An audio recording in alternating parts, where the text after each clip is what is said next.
कक्षा 9वीं के सभी छात्र छात्राओं को सुप्रभात। आज के बच्चे हम वीडियो में आपकी जो ग्रामर पुस्तिका है व्याकरण दर्शिका, सरस्वती व्याकरण दर्शिका, उसका मैंने चैप्टर निकाला है लेसन नंबर 4 विराम चिन्ह, वो करेंगे विराम चिन्ह। और आपको जो इसकी बैक एक्सरसाइज है वो यहीं पे सॉल्व करनी है। पहले आपको मैं विराम चिन्ह समझा दूंगी, विराम चिन्ह के जो मार्क होते हैं वो आपको लर्न करने की, विराम चिन्ह के निशान कौन कौन से हैं, और फिर उसके बाद इनको आगे डिटेल में बताया गया है विराम चिन्ह का जो आगे ये निशान है, इनका मीनिंग कि हम इनको कहाँ पर इनका प्रयोग किया जाता है। हिंदी में यहाँ पर बताए गए हैं 13 तरह के विराम चिन्ह बताए गए हैं जिनका हम प्रयोग अपने लिखित कार्य करते हुए करते हैं। तो यहाँ से हम स्टार्ट करते हैं। लिखित भाषा में प्रयुक्त किए जाने वाले लिखित चिन्हों या संकेतों को विराम चिन्ह कहते हैं।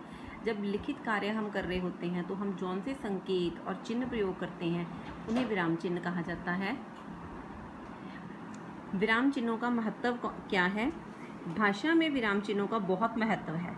यदि सही विराम चिन्हों का प्रयोग ना किया जाए तो कभी कभी अर्थ का अनर्थ भी बन जाता है। जैसे एक पत्नी ने अपने पति को पत्र लिखा, उस पत्र में वह विराम चिन्ह लगाना भूल गई थी और याद आने पर जल्दी जल्दी विराम चिन्ह लगा दिए। इस पत्र वो इस तरह है, यहाँ पर बताया गया है कि उसने जल्दी जल्दी में गलत विराम चिन्ह लगाए, तो मीनिंग ही क्या निकला? प्रिय अमित, प्रणाम, आपके चरणों में क्या चक्कर है? आपने कई दिनों से पत्र नहीं लिखा मेरी सखी रीना को। अब जिधर यहाँ पर विराम चिन्ह है वहाँ पर थोड़ा सा रुकना पड़ेगा, तो उसका मीनिंग ही गलत हो गया। नौकरी से निकाल दिया है हमारी गाय ने, बछड़ा दिया है दादाजी ने, सिगरेट पीनी शुरू कर दी मैंने, बहुत पत्र डाले तुम नहीं आए, कुत्ते के बच्चे, भेड़िया खा गया है चीनी, घर आते वक्त ले आना एक खूबसूरत औरत, मेरी नई सहेली बन गई है माधुरी, इस समय टीवी पर गा रही है हमारी भैंस, बेच दी तुम्हारी दादी। ये देखो यहाँ पर अभी मैंने आधा पैराग्राफ पढ़ा है और वहाँ पर ही आपने देखा कि कैसे गलत विराम चिन्ह लगाए गए हैं और जिससे क्या हो रहा है कि उसका मीनिंग जो है वो पूरा का पूरा गलत निकल रहा है। तो अब वहाँ पर आगे इन्होंने विराम चिन्ह का प्रयोग सही ढंग से किया है। तो यहाँ पर प्रणाम, आपके चरणों में क्या चक्कर है, आपने कई दिनों से पत्र नहीं लिखा, मेरी सखी रीना को नौकरी से निकाल दिया गया है, हमारी गाय ने बछड़ा दे दिया है, दादाजी ने सिगरेट पीनी शुरू कर दी, मैंने बहुत पत्र डाले तुम नहीं आए, कुत्ते के बच्चे भेड़िया खा गया, चीनी घर आते वक्त ले आना, एक खूबसूरत औरत मेरी नई सहेली बन गई है, माधुरी इस समय टीवी पर गा रही है, हमारी भैंस बेच दी है। तो देखो दोनों में कितना अंतर है, वहाँ पर गलत विराम चिन्हों का प्रयोग किया गया और यहाँ पर सही ढंग से कहाँ पर कौन सा विराम चिन्ह लगाना है उसका प्रयोग किया गया। तो ये होता है अंतर कि एक चीज़ का प्रयोग हमने कैसे उचित ढंग से किया, यही आपको बताना है बच्चे। यहाँ पर नेक्स्ट पेज पे हम चलते हैं तो वहाँ पर लिखा है हिंदी के प्रमुख विराम चिन्ह। यहाँ पर इनके नाम है पूर्ण विराम, अर्धविराम, अल्पविराम, उपविराम, प्रश्नवाचक, विस्मयवाचक, योजक या विभाजक, निर्देशक, अवतरण, विवरण चिन्ह, कोष्ठक, हंसपद, लाघव चिन्ह। ये हमारे 13 विराम चिन्ह हैं जिनका प्रयोग हम हिंदी का लिखित कार्य करते हुए करते हैं। पूर्ण विराम, पूर्ण विराम जैसे नाम से ही पता चल रहा है जहाँ पर पूरी तरह से विराम लगा दिया जाए, स्टॉप लगा दिया जाए। जब हमारा कोई भी हम बोलते समय वाक्य की समाप्ति पर कुछ समय के लिए विराम देते हैं या रुकते हैं तब अगला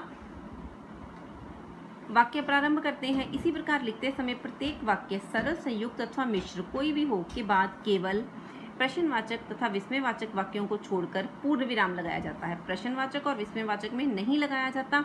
अदरवाइज कोई भी वाक्य पूरा होता है तो लास्ट में क्या होता है, पूर्ण विराम चिन्ह लगाया जाता है। जैसे बच्चे खेल रहे थे, ये वाक्य पूरा हो गया तो पूर्ण विराम।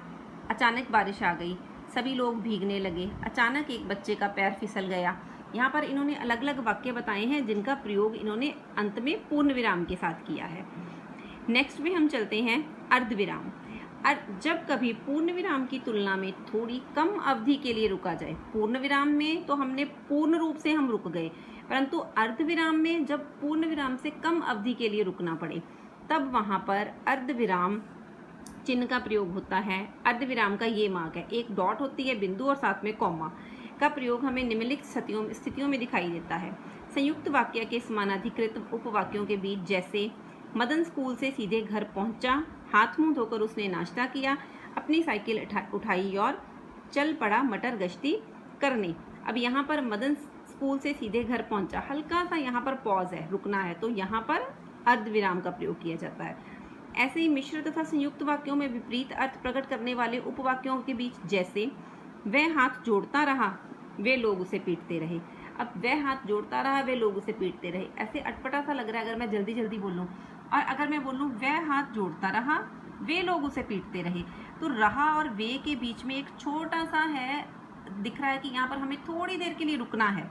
तो रुकने के लिए एक मार्क लगाना पड़ेगा। कौन सा मार्क का प्रयोग यहाँ पर होगा? जब हमें कुछ देर के लिए विराम चाहिए, अर्धविराम।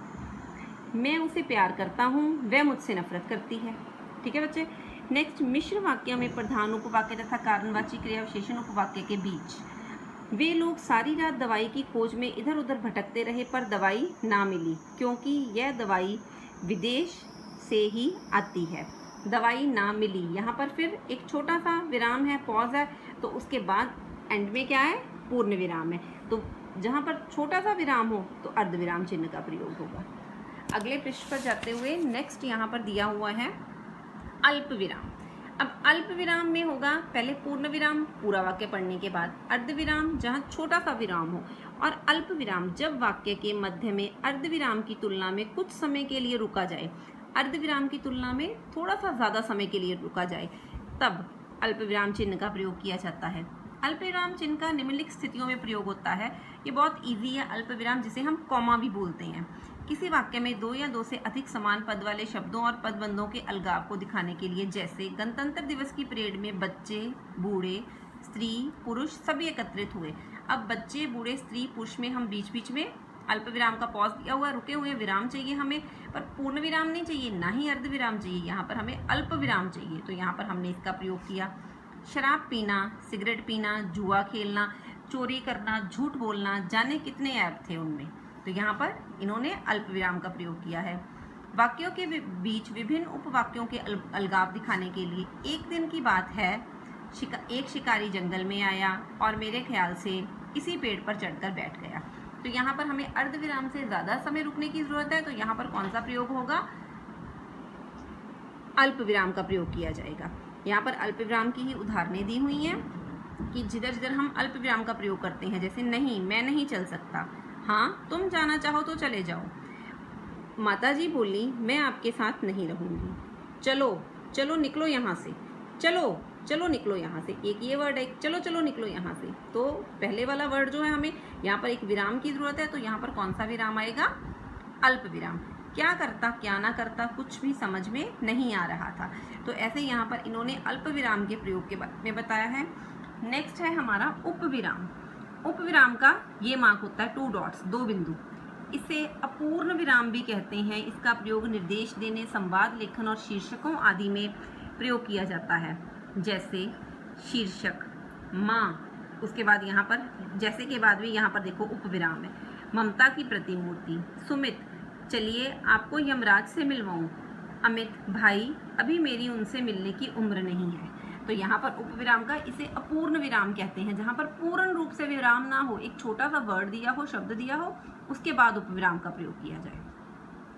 आगे है बच्चे 5 पे प्रश्नवाचक चिन्ह। प्रश्नवाचक चिन्ह आपको जैसे नाम से ही पता चलता है, जहाँ पे क्वेश्चन मार्क को प्रश्न आ जाए तो उसमें हम लगाएंगे, जैसे क्या आप जा रही हैं, क्या आपने खाना खा लिया, वह क्या अच्छी लड़की है, क्या कर रहे हो तुम, वह कहाँ मिलेगी आपको, तो ये कहीं पर भी कैसा भी प्रश्न पूछा जाए तो एंड में, वाक्य के एंड में प्रश्न पूछने वाले वाक्य, जैसे यहाँ पर है वह जाएगा दिल्ली, वह जाएगा दिल्ली, वह जाएगा दिल्ली का मतलब है कि वह दिल्ली जाएगा, वह जाएगा दिल्ली, जब जाएगा पे और पीछे प्रश्नवाचक है तो इसका मतलब पूछा जा रहा है कि क्या वह दिल्ली जाएगा, तो इसको हम इस फॉर्म में भी पूछ सकते हैं, वह जाएगा दिल्ली, वह खाएगा खाना, तो इनको इनमें अगर आए आपको दिखे कि प्रश्न पूछा जा रहा है तो लास्ट में प्रश्नवाचक चिन्ह।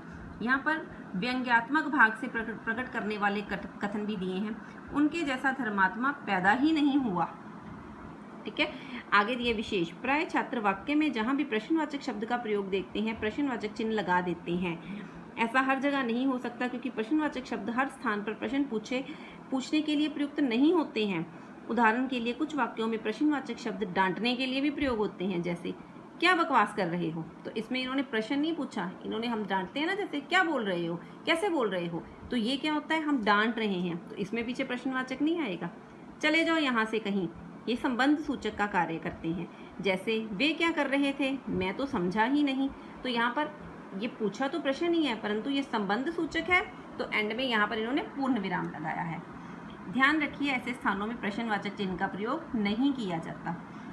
6 पे है विस्मयवाचक चिन्ह। ये हमें पता ही है विस्मयवाचक चिन्ह कौन सा होता है, एक छोटी सी लाइन और साथ में बिंदु। प्राय हम इनका प्रयोग, जिसको इंग्लिश में बोलते हैं एक्सक्लेमेटरी मार्क, आश्चर्य, घृणा, प्रसन्नता, कि हमारे जो भाव दिखते हैं हमारे फेस पे, उनको आगे बताने के लिए हम विस्मयवाचक चिन्ह का प्रयोग करते हैं। जैसे छी छी कितनी गंदी है, अरे तुम वहाँ कैसे चली गई हो, वो मर गया। तो जब हमारे चेहरे पर ऐसे मार्क आ जाए, हमें एकदम से अचानक देखकर खुशी हो या फिर गम हो या फिर घृणा के मार्क आ जाएं, तो ये कहाँ पर प्रयोग किया जाता है, वहाँ पर विस्मयवाचक। और नेक्स्ट दिया है संबोधन में भी इसका प्रयोग किया जाता है। भाइयों और बहनों, जैसे किसी को संबोधन किया जाए, मैं आपके लिए एक समाचार लाया हूँ, मित्रों मुझे अफसोस है। इस प्रकार जहाँ भी किसी मनोभाव का प्रदर्शन होता है, प्राय विस्मयबोधक चिन्ह का प्रयोग किया जाता है। जैसे अफसोस में, अफसोस, बहुत अफसोस है मुझे, अब हमें अफसोस हुआ, हमने संबोधन करना है, हमें खुशी हुई, हमें घृणा हुई, हमें गमी हुई, तो उनका प्रयोग स्पष्ट करने के लिए हमें विस्मयवाचक चिन्ह का प्रयोग करते हैं। नेक्स्ट बच्चे 7 पे योजक है। 7 से लेकर 13 तक हम अपनी नेक्स्ट वीडियो में मैं आपको करवाऊंगी। आपको मैंने पहले 6 जो हैं विराम चिन्ह समझाए हैं, जिनमें पूर्ण विराम, अर्ध विराम, अल्प विराम, उपविराम, प्रश्नवाचक चिन्ह और विस्मयवाचक चिन्ह है। ये आपको अच्छे से इनके जो यहाँ पर मार्क बताए हुए हैं कि कैसे ये चिन्ह उपयोग किए जाते हैं, क्या इनके मार्क है, वो आपको अच्छे से याद करने हैं। और प्लस आपको इनकी जो परिभाषाएं हैं वो सारी याद करनी है कि कहाँ कहाँ पर इनका लिखित कार्य में प्रयोग किया जाता है। और आपकी ये जो बैक एक्सरसाइज है, बैक एक्सरसाइज में भी आपको इसके सोल्यूशन जो हैं, प्रश्न पूछे गए हैं, आपको वो वहाँ पर इनकी पूरी प्रैक्टिस करनी है, जितने भी वाक्य यहाँ पर दिए हुए हैं। धन्यवाद।